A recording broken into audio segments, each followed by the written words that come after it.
நடிகர் திரு கமலஹாசனின் பேச்சு சர்ச்சையாகி உள்ளது என்று கர்நாடகாவில் கோர்ட்டு மூலமாக மன்னிப்பை கேட்கவிட்டு இது என்ன யூகோ பார்க்கிறார் என்ற கேள்வியும் எழுந்துள்ளது. ஆக தமிழ் வழிதான் கர்நாடக மொழி வந்துள்ளது என தெரிவித்திருக்கிறார்.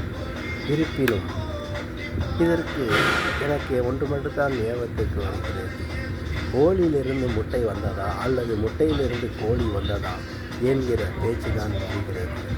வரலாறு சொல்லலாம், ஆனால் நாம் சொன்னால் கோபம் வருகிறது, சண்டை வருகிறது, பிரச்சனை நடக்கிறது.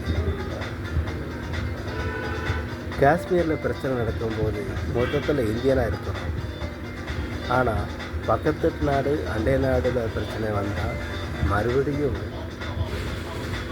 ஒரு போர் மாதிரி ஆக்கியிருந்தாங்க. அந்த நாடு வேறு, இந்த நாடு வேறு. ஏன் ஒரே உலகத்தில் ஒரே இந்தியாவில் வேறு இருக்கிறோம், அப்புறம் என்ன? எல்லாமே ஒற்றுமையாக வாழ்வோம் என்று சொல்லிக்கொண்டு உங்களுடைய கோபம், நெருப்பு எல்லாமே தனியாக வச்சுருவாங்க. எவ்வளோவுமே பேசுவாங்க, ஆனால் பேசுகிறது எல்லாமே எடுத்துக்கிட்டால் இன்றைக்கி நம்ம நாட்டையே நடத்த முடியாத சூழ்நிலையை உருவாக்காதீங்க. பிஞ்சு குழந்தைகள் முதல் பெரியவர்கள் வரை இந்த நூல் பிடித்து நீங்கள் நடந்தால் நம் நாடு நரகமாகிவிடும். ஆகவே வாயில் வரும் சொற்களை கணக்கிடாதீர்கள்.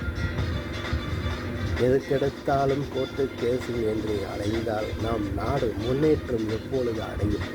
கொஞ்சம் சிந்தித்து பாருங்கள். நன்றி.